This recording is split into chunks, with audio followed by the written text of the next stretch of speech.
চতুর্থ কীর্তনের শেষে প্রভু বলেছিলেন, হরি হরি হরি ক মহানাম মহানাম।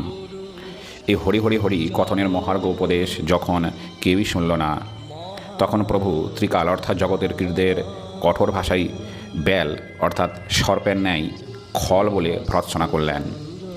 তাকে দ্বিতীয় দমন অর্থাৎ দুইবার আঘাতদাতা বললেন।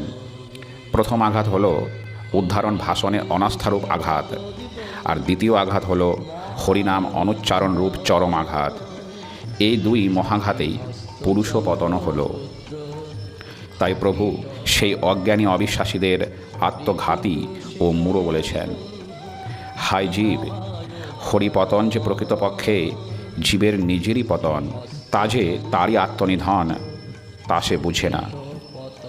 চন্দ্রপাতের ভাষায় বলা যায়, হে ত্রিকাল খলবেল ন উচ্চারণ, দ্বিতীয় দমন অন রে আত্মনিধন। ওরে মোড়ো রে রে আত্মঘাতী মহাপাত।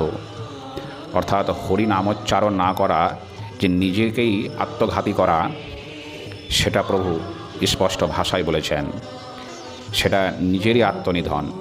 প্রভু বলেন সাধন সদন, অর্থাৎ সাধনার সদন অর্থাৎ আশ্রয়স্থল, কিন্তু তাকেই আমন অমন অর্থাৎ অমঙ্গলরূপ প্রচার বা ভন করে জীব পুরুষপতন ঘটিয়েছে।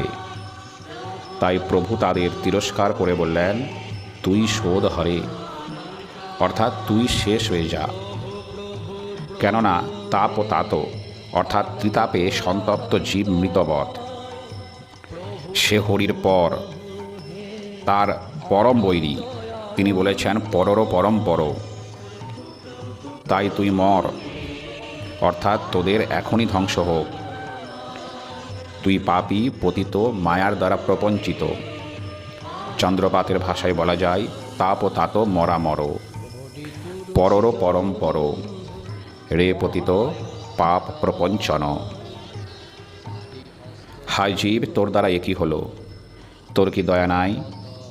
তুই হরিনাম উচ্চারণে বিরতি এনে পরিণামে অনাম অর্থাৎ নামের অভাব ঘটিয়ে দ্বিতীয় ঘাতনে অর্থাৎ দ্বিতীয় আঘাতে হরিনামের মূর্ত স্বরূপ প্রভু জগৎবন্ধুর পতন বা ক্ষয় ঘটালি।